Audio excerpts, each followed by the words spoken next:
Alright, guys, it has been a very long time since I have showed any footage from the game I'm working on. Yesterday was the first time I ever built the game into a proper build as opposed to playing the game within the Unity editor, and there were definitely some problems I ran into. A lot of readjusting I had to do for things that no longer functioned in the game, even though they functioned in the editor. But I think I've gotten those all ironed out. It should run smoothly now on pretty much any computer you try it on. But I thought I'd show footage just from. I'm going to play through one level. I don't recall what level I'm on, but let's look at the high scores here. I added a high score screen some time back. This was obviously a test I did here. You can see the difference between the games I actually legitimately played and the games I was testing because I gave it a name.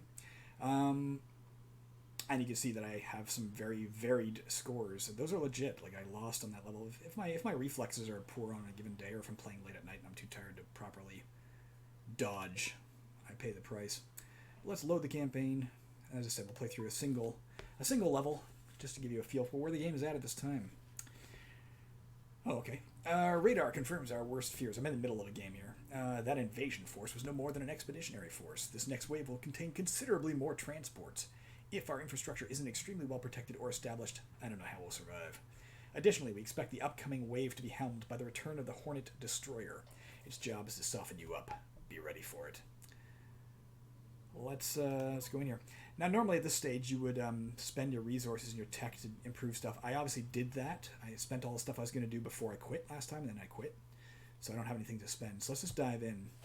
And yeah, we'll see what this game's about. This is about mid-game. The game itself is 25 levels long. Although you can play through a second war if you want to, or a third or fourth. It just gets tougher. Gotta turn this down in my ears in a second. This is that Hornet Destroyer we were warned about. God, it's loud in my ears. That's me throwing on my shield to survive.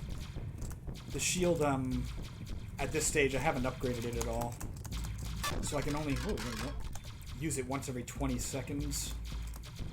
And the shield only lasts for 2 seconds. But while it's active, I can't be harmed. And I'll kill anything I touch when I'm shielded too. I think I turn this down on my ears. As soon as this guy's dead, I'll turn it down. Can't hear myself talk.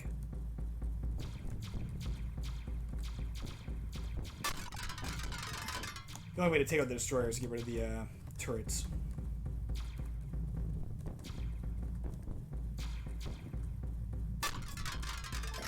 Turning my volume down in my ears here, I can hear you again.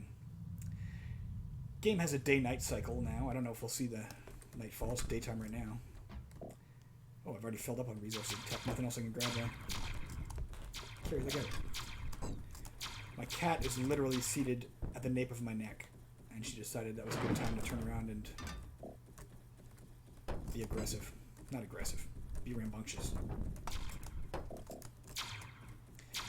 The thing firing the 4 lasers is a Death's Head heavy fighter. The thing firing the 2 lasers was a Wasp light fighter. That is a transport coming in.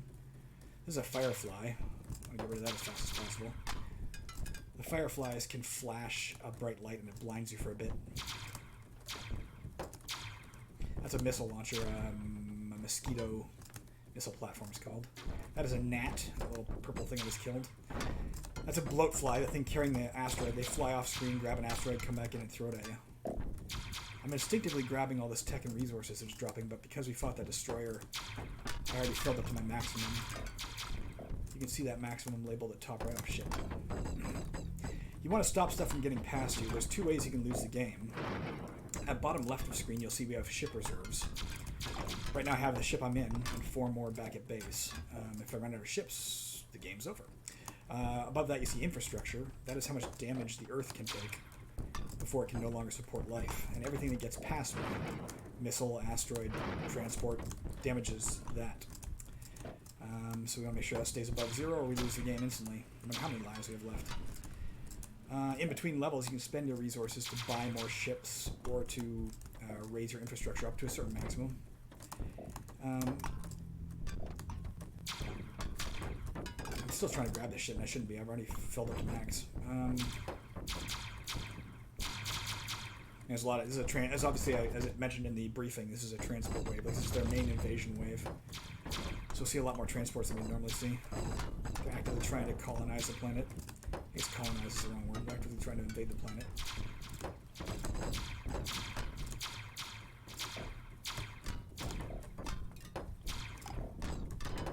I've already souped my my cannon up pretty high. You can see me firing as a laser cannon and strapped to the hood of my ship.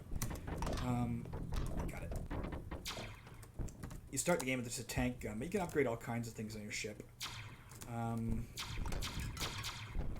being one of them. So I've got the second best cannon in the game on my ship right now. So I'm doing a lot more damage to these guys than I'd be doing if I hadn't earlier upgraded.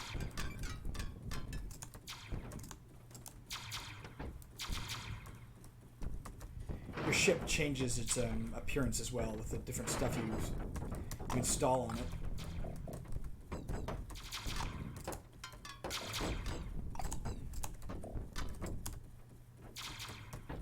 Oh, there's nightfall beneath this. You can see it with the city lights.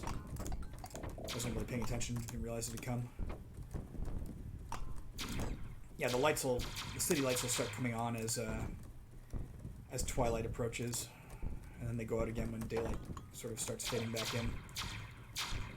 For anybody who knows about Unity, I was originally trying to handle that with a sprite mask and making nightfall and daytime, handled with a sprite mask, but the sprite masks in Unity do not support feathering, so it was kind of a hard line of the lights are on, the lights are off. So instead I've added it to it looks at the time of day, in terms of where your ship is. And then it starts fading them in globally at a certain time of day and fading them out. Which is not as ideal as I wanted, but it still looks pretty damn good, so I'm not complaining.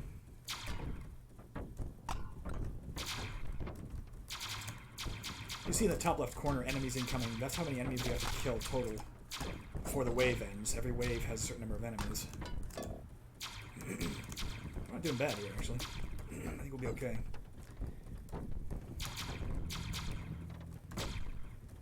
But as I said, this is mid-game, so the game gets a lot tougher than this eventually. And yeah, once you beat the game, after level 25, you're given the option if you want to start a second war. And it plays through basically the same levels, but shit. I didn't have a shield. I thought I did and tried to fire it and ram them. But the enemies are all faster and better armored, and there's a lot more of them, and a lot more of them can appear on screen at once, and the bullets fly faster, and it's a lot tougher. I've never made it through a second full war yet. I made it close. I made it like 2/3 of the way through the second war. But not all the way through. Shit. There's the Firefly in action. If you have a shield available, I find it sometimes good to throw your shield up as soon as the Firefly fires. That way, I mean, if you're in danger, that way you're not going to get blown up. But my shield is so short-lived right now because I haven't improved it. Doesn't do a lot of good even if I put it on.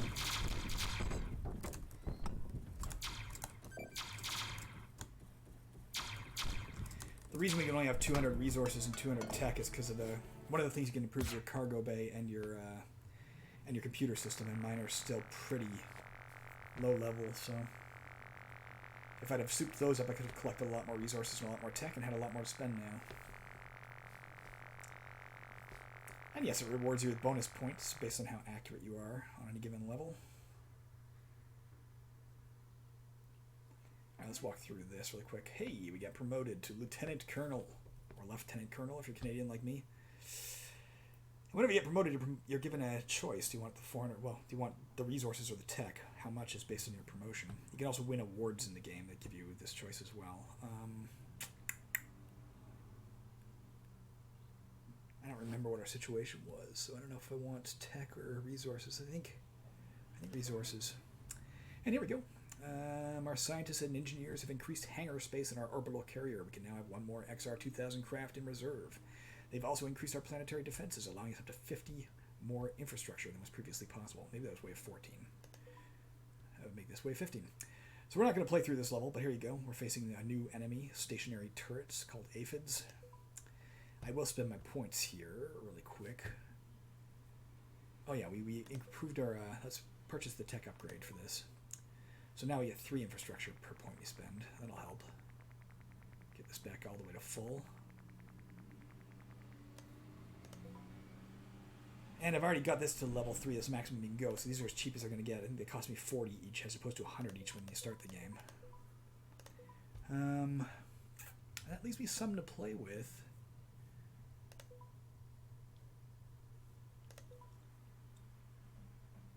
You know what, we're getting to a point where this stuff's really going to help. I'm going to improve my cargo bay. So now I can have 300 resources, and if I can, I'll do my computer as well to allow me 300 alien. No, I can't afford it yet. But at least it's researched, as you can see here. I'm going to quit and save right there, guys. Thanks for watching. I'll have more footage sooner or later. The game is progressing. Can't wait till I can share it with you. It's I'm having a lot of fun playing it. Hopefully you guys will too. Talk to you soon. Quit. And